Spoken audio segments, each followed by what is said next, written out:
Hello students, welcome to my YouTube channel Nehul science hub में आपका स्वागत है। आज हम करेंगे नर्स्ट इक्वेशन का एक न्यूमेरिकल। तो इसमें क्या है, सबसे पहले हम एनोड और कैथोड के लिए एक ट्रिक करेंगे।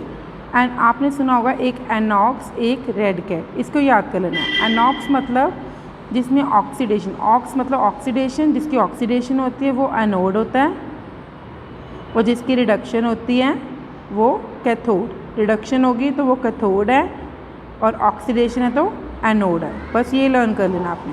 ऑक्सीडेशन हमें पता है कि जो इलेक्ट्रॉन लूज़ करता है, तो हमें जो रिएक्शन दी हुई है, इक्वेशन दी हुई है, एट एनोड पे हम बनाएंगे। मतलब ऑक्सीडेशन जो इलेक्ट्रॉन लूज़ कर रहा है, तो मैग्नीशियम लूज़ कर रहा है, Mg2+ बना रहा है, तो जो लूज़ करता है उसको हम प्रोडक्ट साइड लिखेंगे, 2 इलेक्ट्रॉन लूज़ कर रहा है। सिमिलरली इन कैथोड कॉपर 2+, वो क्या कर रहा है, 2 इलेक्ट्रॉन गेन करके कॉपर बना रहा है। जो गेन करेगा उसको हम रिएक्टेंट साइड लिखेंगे। तो 2 इलेक्ट्रॉन क्या हो गए, कट हो गए। तो उससे इक्वेशन बनेगी आपकी Mg, overall equation Mg plus Cu2+, और प्रोडक्ट में बनेगा Mg2+ plus copper, Mg2+ copper. ठीक है। अब हमें पता है कि नर्स्ट इक्वेशन क्या होती है, वी नो नर्स्ट इक्वेशन आपको याद करनी पड़ेगी। E cell is equals to E naught cell minus 0.0591 upon N. N जितने इलेक्ट्रॉन आपने कट किए, 2 कट किए, तो एन की वैल्यू 2 होगी। इसका log concentration of product upon concentration of reactant.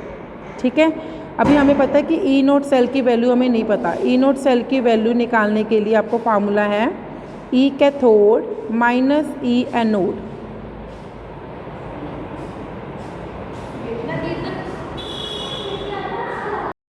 Cathode means जिसकी रिडक्शन हो रही है उसकी हमें वैल्यू दी हुई है, तो वो पुट कर देंगे हम 0.34, माइनस एनोड वाली वैल्यू पुट कर देंगे हम -2.37। माइनस माइनस प्लस, तो प्लस करके हमारे पास आ जाएगा 2.71 वोल्ट। तो ये वाली ई नोट सेल की वैल्यू हम नर्स्ट इक्वेशन में पुट कर देंगे। इसको बोलते हैं हम ए इक्वेशन लिख देते हैं। तो put E naught cell in a equation.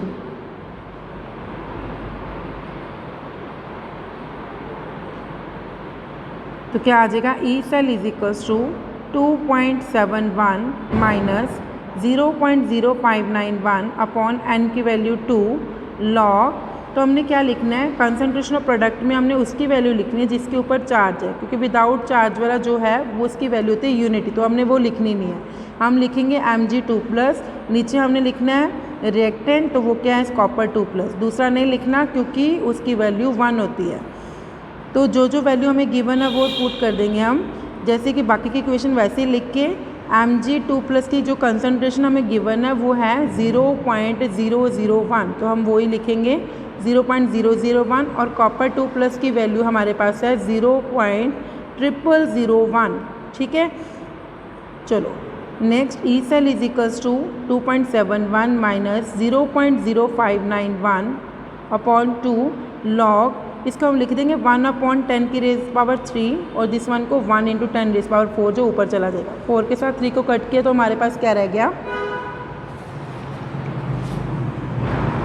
E cell is equals to 2.71 minus 0.0591 upon 2 log 10।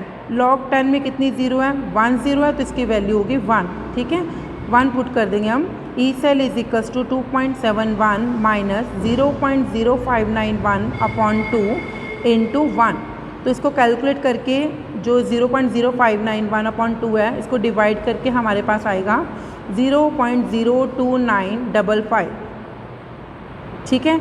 अब दोनों को जब सब्ट्रैक्ट करेंगे तो हमारे पास जो आंसर आएगा ई सेल का वो होगा, ये मैं लिख रही हूँ कि log 10 की वैल्यू 1 होती है। ठीक है। ई सेल जो आपस में सब्ट्रैक्ट किया तो उसकी वैल्यू आ रही है मेरे पास 2.68 वोल्ट।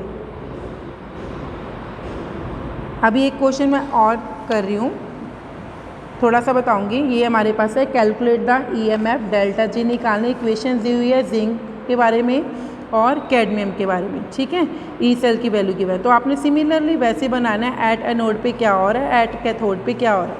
एनोड पे आप ऑक्सीडेशन वाली रिएक्शन लिखोगे, कैथोड पे आप रिडक्शन वाली वैल्यू लिखोगे। तो एनोड जिंक क्या कर रहा है, 2 इलेक्ट्रॉन लूज़ कर रहा है, जिंक 2+ बना रहा है, 2 इलेक्ट्रॉन लूज़ तो product side. Similarly cadmium 2+, 2 electron gain करके क्या बना रहा है, कैडमियम। 2 इलेक्ट्रॉन है तो हम इसको कैंसिल कर देंगे। ओवरऑल इक्वेशन हमारे पास बनेगी जिंक प्लस कैडमियम 2+, ये रिएक्टेंट होगा, प्रोडक्ट में बनेगा जिंक 2+ प्लस कैडमियम। सिमिलरली आपने वैसे नॉन्स्ट इक्वेशन लिखनी है, ठीक है, जिसके नॉन्स्ट इक्वेशन मैंने आपको बोला था याद करनी होगी आपको। तो वो क्या होती है, नॉन्स्ट इक्वेशन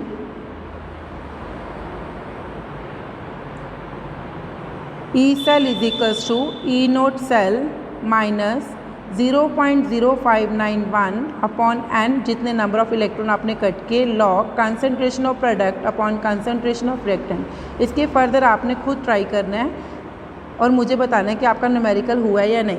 थैंक यू।